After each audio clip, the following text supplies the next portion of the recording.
Okay,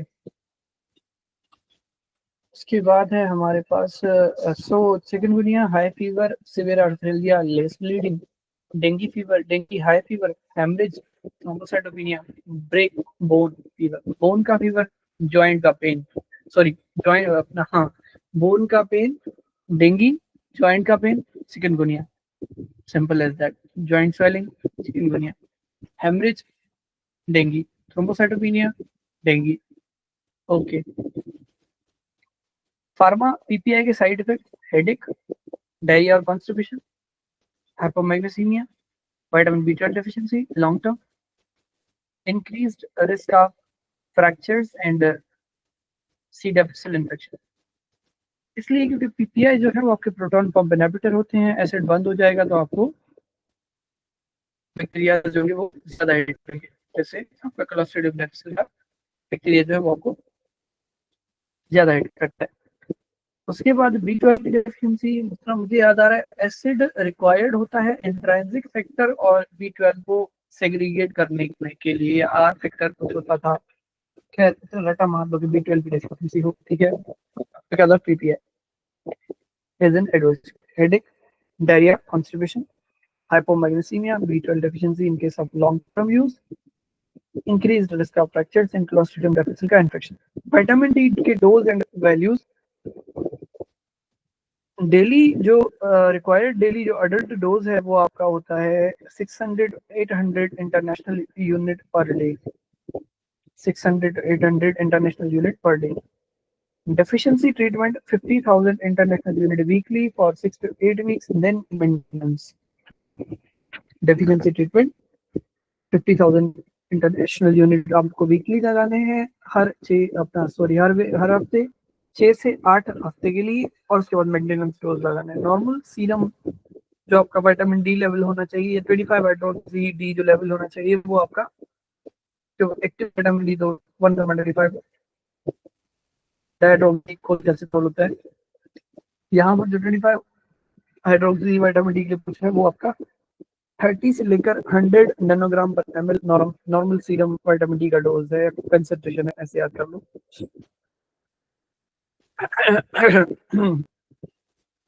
RDA once again 600-800 international unit per day। RDA आप vitamin A 700 to 900 microgram per day, 200 to 3000 international units।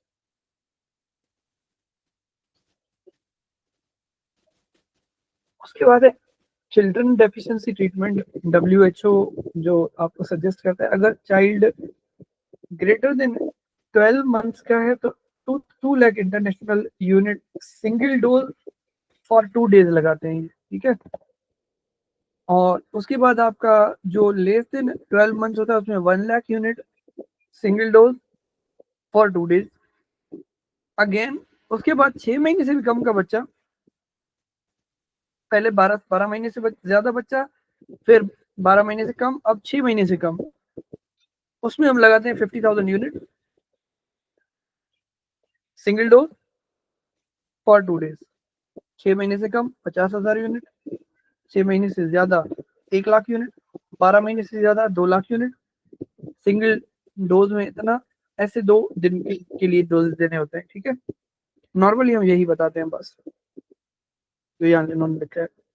Vitamin C की requirement 75 to 90 milligram per day, higher in smokers. I don't know कि reason क्या है इसका, याद कर लो फिलहाल। Vitamin D, vitamin B12 के अदर नेम कॉलम में, vitamin B12 daily requirement 2.4 microgram per day, 2.4 microgram per day. Streptomycin के साइड इफेक्ट्स, ये वही स्ट्रेप्टोमाइसिन है जो हमने राइट्स में बात करी थी, RIPS, rifampin, niazid, pyrazinamide, ethambutol. Ototoxicity, aminoglycoside है स्ट्रेप्टोमाइसिन मेरे ख्याल से, कंफर्म कर लेना। फिर भी ऑटोटॉक्सिसिटी, वेस्टिबुलर डैमेज, नेफ्रोटॉक्सिसिटी, मतलब dotted rash.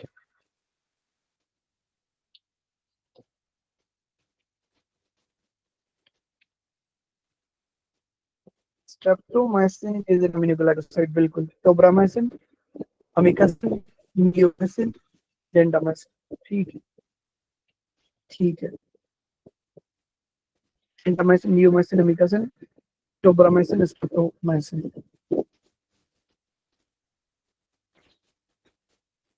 Autotoxicity, neuromuscular side effects from hearing plus vestibular neuromuscular pocket teratogenic. Types of phototherapy कितने होते हैं?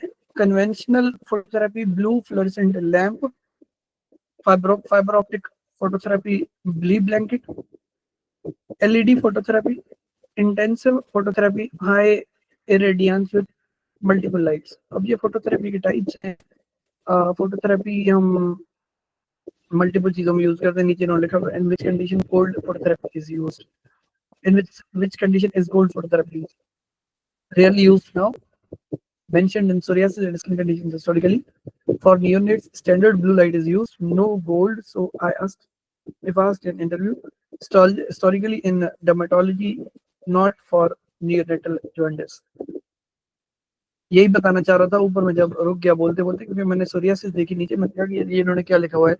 नॉर्मली जो नियोनेट्स में, पीड्स में हम लोग फोटोथेरेपी यूज करते हैं, वो फिजियोलॉजिकल नियोनेटल जो जॉन्डिस होता है उसमें करते हैं, ताकि हमें बिलीरुबिन, जब तक यूजीटी बने आपके बिलीरुबिन को ग्लूकुरोनासाइल अपना ग्लूकुरोनाइडेशन के लिए, तब तक हम जो है वो उसको लेजर से या रेज दे के, फोटोथेरेपी दे के हम लोग उसको ट्रीट करते हैं, ताकि उसका बिलीरुबिन एक्सक्रीट हो जाए, क्योंकि वो नॉन आपकी जो आपके नॉन टॉक्सिक मेटाबोलाइट्स हैं उनमें कन्वर्ट कर देती है लाइट रेडिएशन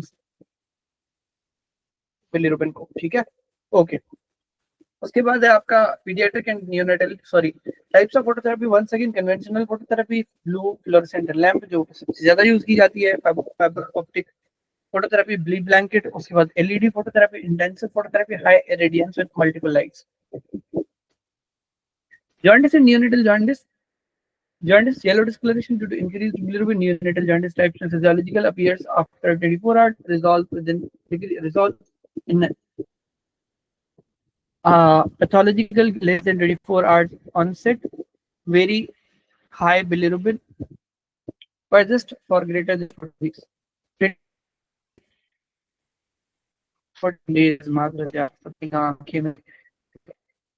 ये चीज इंपॉर्टेंट है। appears after 24 hours, appears less than 24 hours.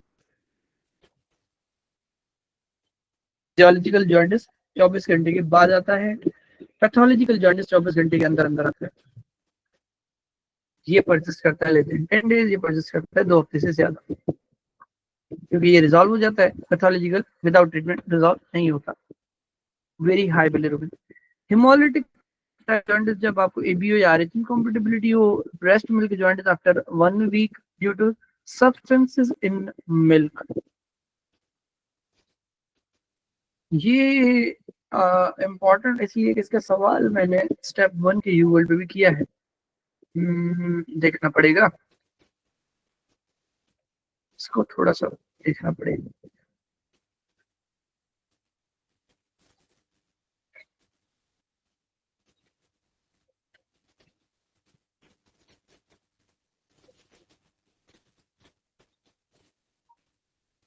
Beta glucuronidase that increase parahepatic circulation of bilirubin, decrease bilirubin conjugation and clearance.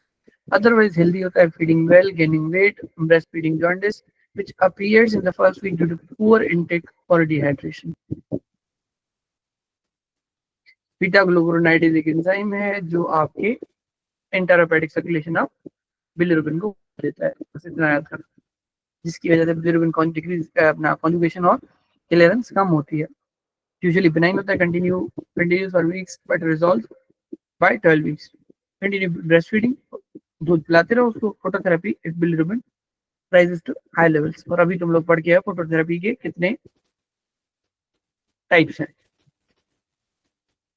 Okay, breast feeding jaundice first aid में लिखा हुआ है, insufficient milk intake, decreased bilirubin elimination, stool, increased intrahepatic circulation। Breast milk jaundice क्या होता है? ये breast feeding failure jaundice, ठीक है, कि बच्चा दूध पिए ही ना, ब्रेस्ट मिल्क जॉइंटिस क्या होता है? Increase beta glucuronidase in breast, increase deconjugation, increased enterohepatic circulation. जो बीटा ग्लूकोन है ये कॉन्जुगेटेड बिलीरुबिन को भी डिकॉन्जुगेट कर देता है, ठीक है। तो ये इसका एक मतलब कि ड्रॉबैक है, या कैसे भी समझ लो, या फिर उस तरह सीन है इसका। ओके जी, ओके जी, ठीक है।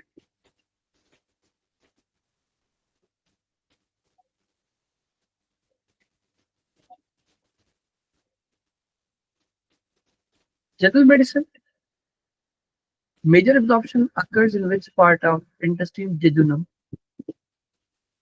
most nutrients absorbed? जनरली हम समझते हैं शायद आइलियम में हमने एब्जॉर्प्शन वगैरह पढ़ी होती है, क्रॉन्स वगैरह में भी आइलियम का मसला, सीलिएक में भी इसी तरह से, लेकिन सीलिएक में शायद वो होता है आपका जेजुनम होता है, आइलियम जेजुनम दोनों होते हैं, जेजुनम मेनली। लेकिन ये चीज हमने याद कर लेनी है कि मेजर जो आपकी टेस्ट में एब्जॉर्प्शन होती है वो जेजुनम में ही होती है, मोस्ट न्यूट्रिएंट्स वहीं पर एब्जॉर्ब होते हैं।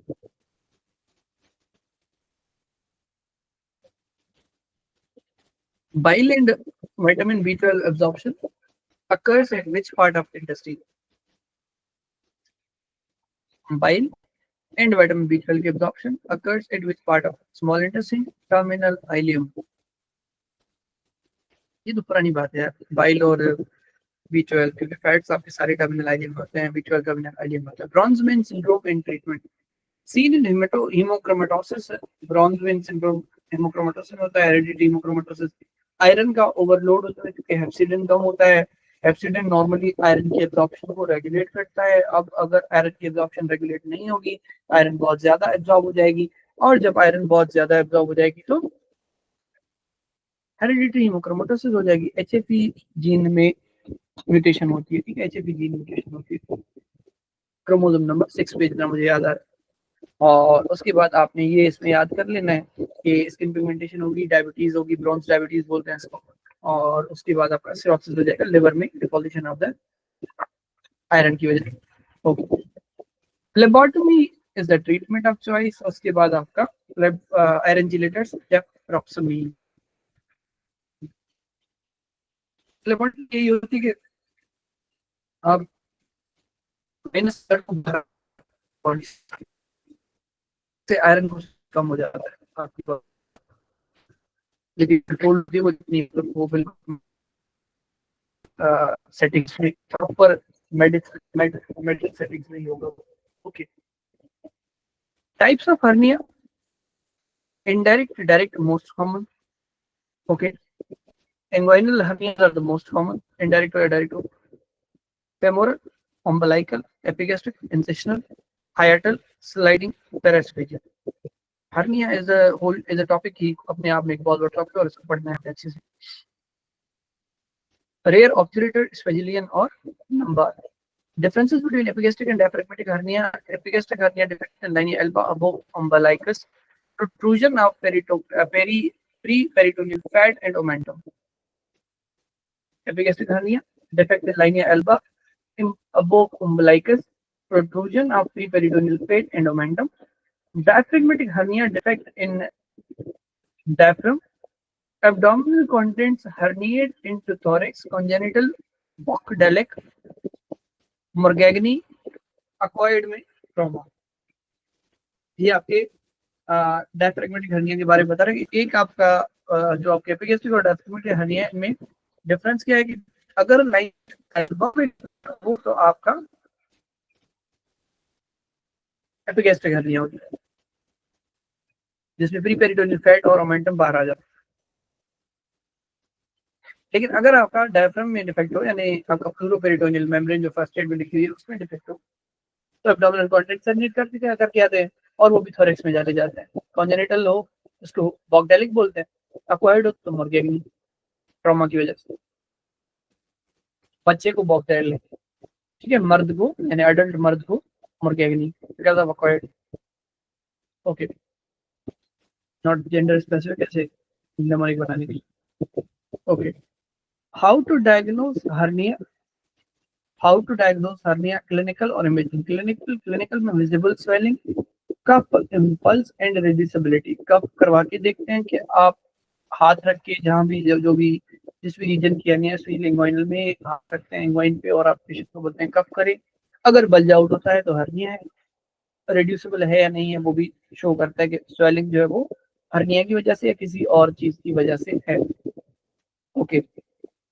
इमेजिंग में अल्ट्रासाउंड और सीटी स्कैन अनसर्टेन और अनकॉम्प्लिकेटेड और कॉम्प्लिकेटेड। भाई अनसर्टेन है, कॉम्प्लिकेटेड है तो सीटी स्कैन कर दो, अदरवाइज अल्ट्रासाउंड से पता चल जाएगा। ओके। पेप्टिक अल्सर का ट्रीटमेंट जनरल स्टॉप कर दो एनासिड अगर वो ले रहा है पहले से। हालांकि पेप्टिक अल्सर का ट्रीटमेंट नहीं, एनासिड किसी और चीज के लिए ले रहा होगा तो आपने वो बंद कर देनी है, कहीं ऐसा ना हो कि एनासिड इंड्यूस्ड पेप्टिक अल्सर हो। पेशेंट को बोलो अवॉइड करें स्मोकिंग और अल्कोहल। ड्रग्स आपने पीपीआई दे देने, ओमिप्राजोल, H2 ब्लॉकर, एनिड्रीन, फेमोटिडीन। उसके बाद आपका एंटासिड्स दे देने, आपने उसको कैल्शियम या मैग्नीशियम साल्ट जो भी होते हैं आपके पास। एच पाइलोरी की रेडिकेशन के लिए ट्रीटमेंट है पीपीआई, ये पेप्टिक अल्सर के ट्रीटमेंट में आ जाती है। अगर ये आपके ट्रीटमेंट काम नहीं करते तो आपको फिर एच पाइलोरी की आपने टेस्ट करवानी है, उसके बाद 24 आवर मॉनिटरिंग करते हैं। एमोक्सिसिलिन और मेट्रोनिडाजोल 14 डेज। पीपीआई, क्लेरिथ्रोमाइसिन, अगर पेनिसिलिन एलर्जिक है तो metronidazole, otherwise amoxicillin for 14 days. Migraine का treatment acute attack NSAIDs, triptan, sumatriptan, antiemetics. Severe या रिफ्रैक्टरी है तो IV dihydroergotamine. acute attack, NSAID, triptans, sumatriptan, antiemetics, IV dihydroergotamine. Ergotamine का एक याद कर लो, ठीक है, टेराटोजेनिक होता है, ये इतना याद कर लो कि ये टेराटोजेनिक होता है। प्रेग्नेंट फीमेल को एर्गोटामिन आप नहीं दे सकते किसी भी सूरत में। इसका एक हिस्टोरिकल बैकग्राउंड है, फिलहाल छोड़ते हैं। Okay. Prevention of migraine drugs, beta blockers, propranolol, anticonvulsant, preventive,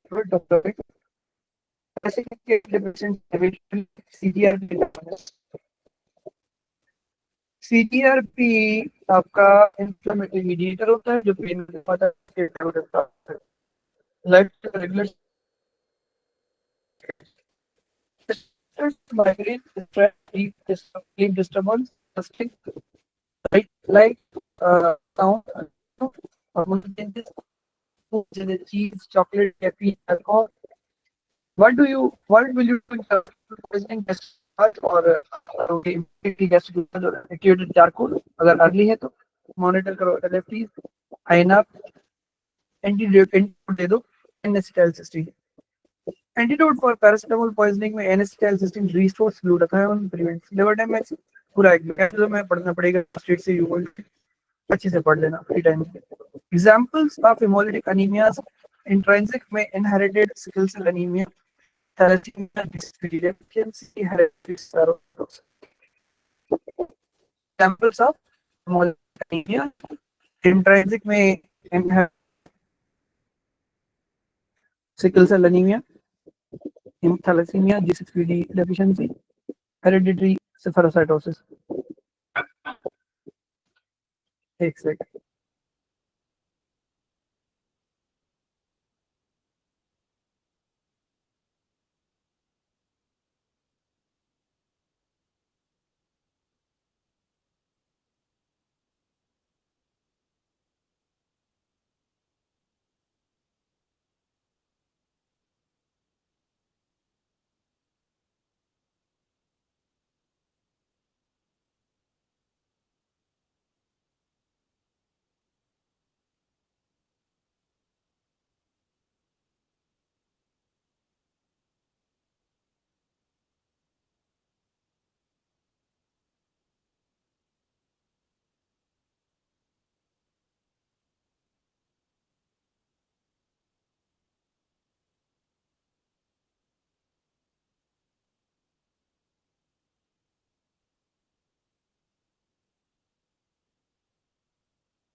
sorry,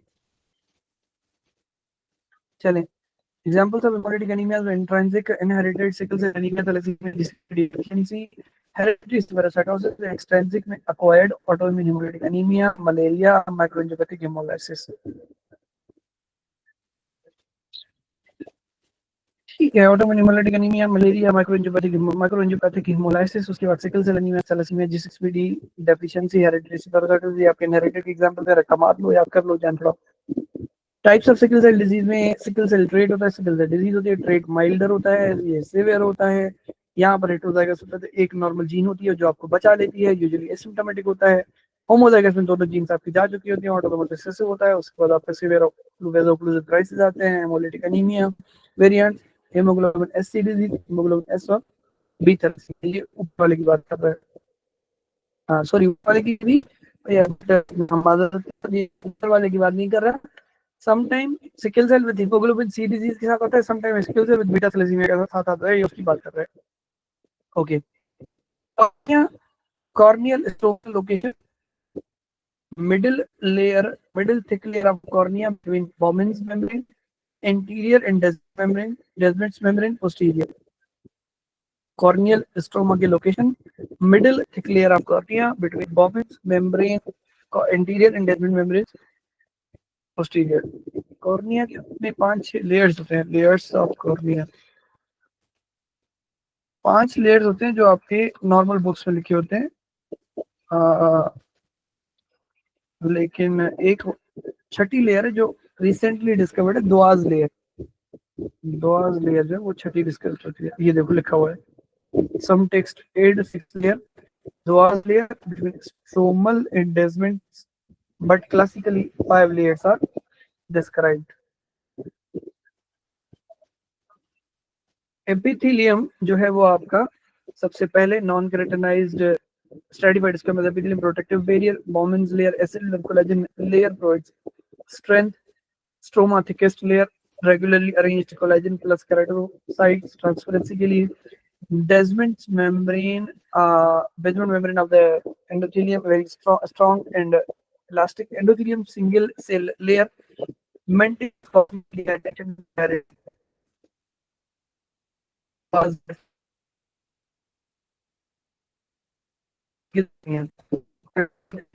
जिन्होंने किया था फिलिंग का नाम मोनिक। ठीक है, बना दो, नंबर याद कर लेते हैं अभी।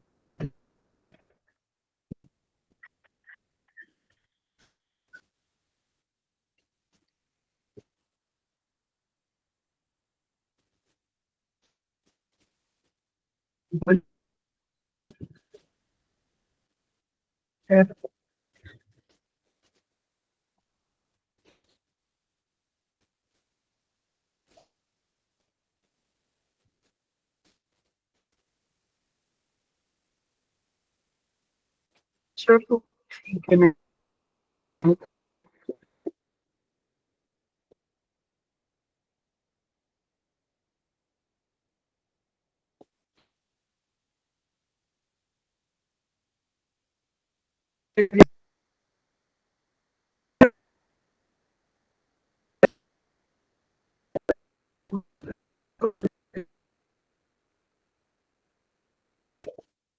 अभी नहीं होगा।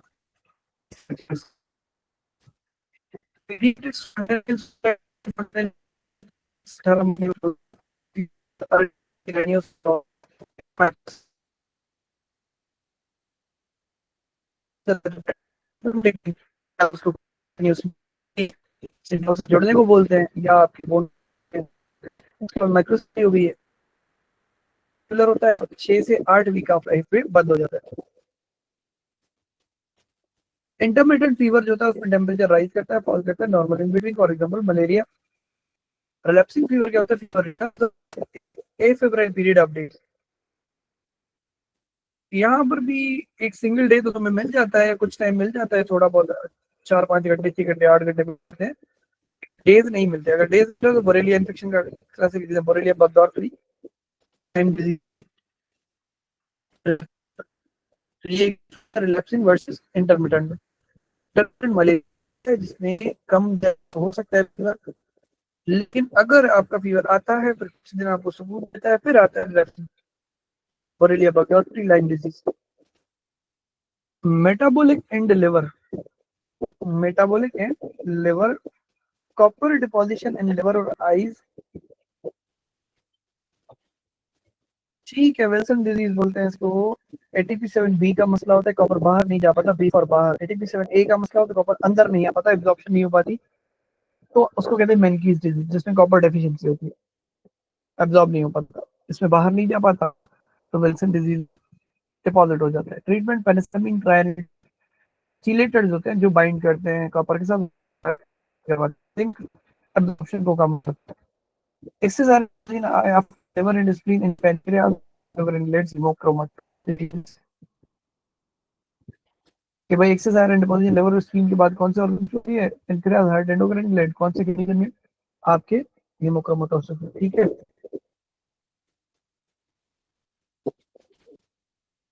विटामिन में fat soluble vitamin A, D, E, K, vitamin A daily requirement 700 adult, vitamin D 20 to 50 nanogram per ml, 50 to 135 nanomole per liter. Osteomalacia defective bone mineralization in adults due to vitamin D deficiency, bone pain, deformities, fracture, vitamin A, D, E, K हो गया। Coeliac disease, gluten, wheat, रे, barley trigger होते हैं जो आपके coeliac disease को trigger करते हैं फीचर्स में। Life long gluten free diet treatment है, question likely related to vitamin A deficiency, keratoconus, or nil question directly related to vitamin A deficiency, keratoconus, battered spot, corneal ulcers. Vitamin A deficiency में याद रख लो कि battered spot होते हैं, केराटोकोनिसिया मिलता है, corneal ulcer.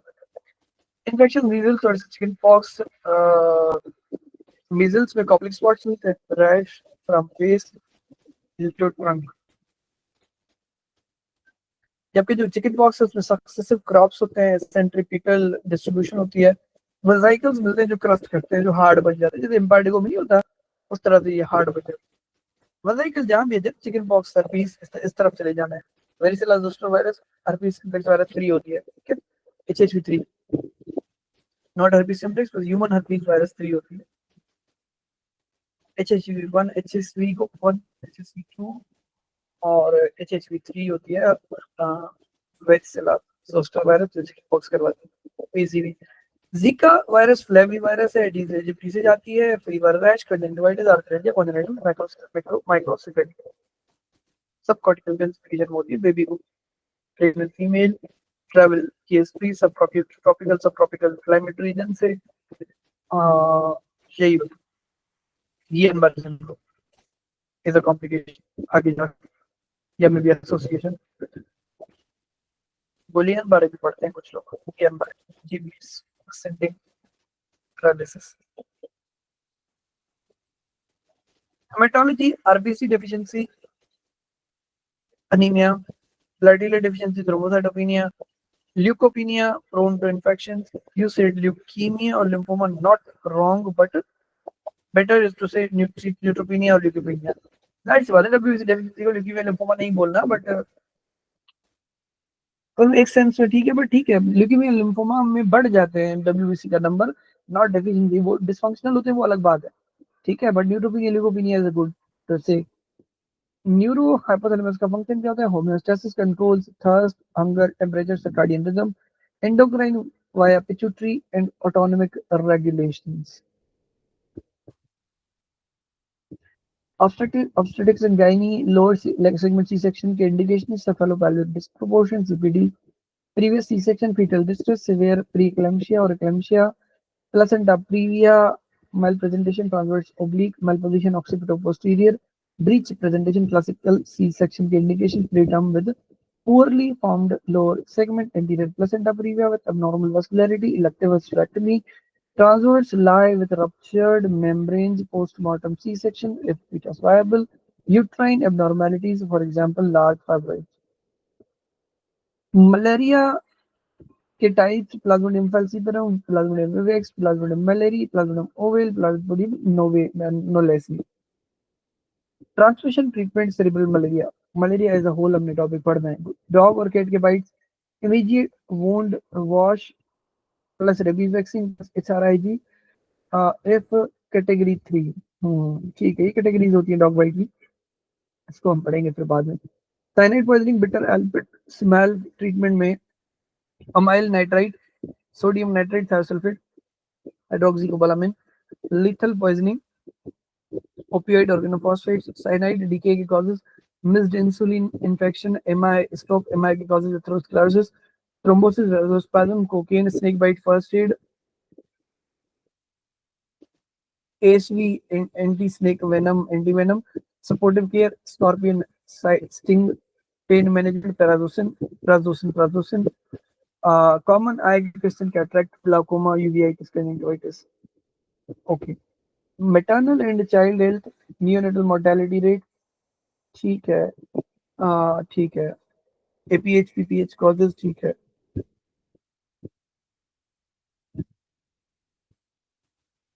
Osteomalacia versus osteoporosis, osteomalacia, defective bone mineralization, vitamin D deficiency, soft weak bones। osteoporosis में क्या होता है, डिक्रीज्ड बोन मास और डेंसिटी। अच्छा, ये याद रखना है, ये फ्रेजाइल पोरस बोन होता है, ऑस्टियोपोरोसिस में विद एज होता है, ऐसा ज्यादा मास या डेंसिटी कम होती है बोन की। जबकि आपका बोन का मिनरलाइजेशन का मसला हो विटामिन डी डेफिशिएंसी की वजह से, तो वो ऑस्टियोमलेसिया के जुमरे में आता है, उसमें सॉफ्ट या वीक बोन्स होते हैं। कॉज क्या होता है ऑस्टियोमलेसिया का, vitamin D deficiency, phosphate deficiency, renal failure. Osteoporosis का, एजिंग, मेनोपॉज, डिक्रीज्ड एस्ट्रोजन और स्टेरॉइड्स। लैब्स में decrease vitamin D, decrease calcium, decrease phosphate, increase LP, यहाँ पर सब कुछ होता है। लूथर जोन्स मिलते हैं, सूडो फ्रैक्चर, फ्रैक्चर। ओके, इसके बाद वर्टिब्रल लंबर फ्रैक्चर, यहाँ पर जेन्युइन फ्रैक्चर होते हैं और रिड्यूस्ड बोन की डेंसिटी होती है। क्लिनिकल में bone pen, proximal muscle weakness, fragility, fractured hip, spine, wrist, fire patches अभी बढ़ के आए हो, aggregated lymphoid nodules in ileum, small intestine part of GALT, gut associated lymphoid tissue, uh, important in immune surveillance and response against gut pathogens, especially typhoid। small intestine diseases में आपका congenital Meckel's diverticulum, Hodgkin's disease। Infective में आपके हैं typhoid, TB, cholera, giardiasis. Inflammatory, Crohn's disease, ulcerative ileitis, coeliac disease, tropical sprue, lactose intolerance. Neoplastic में lymphoma, adenocarcinoma, small intestinal diseases हैं।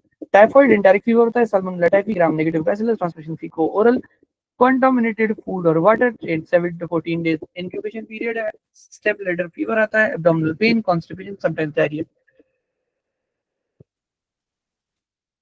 splenomegaly, rose spots on abdomen, complications में intestinal perforation, hemorrhage, encephalopathy, diagnosis में blood culture gold standard, Vidal test serology पे, और treatment में ceftriaxone, azithromycin, fluoroquinolone depending on resistance.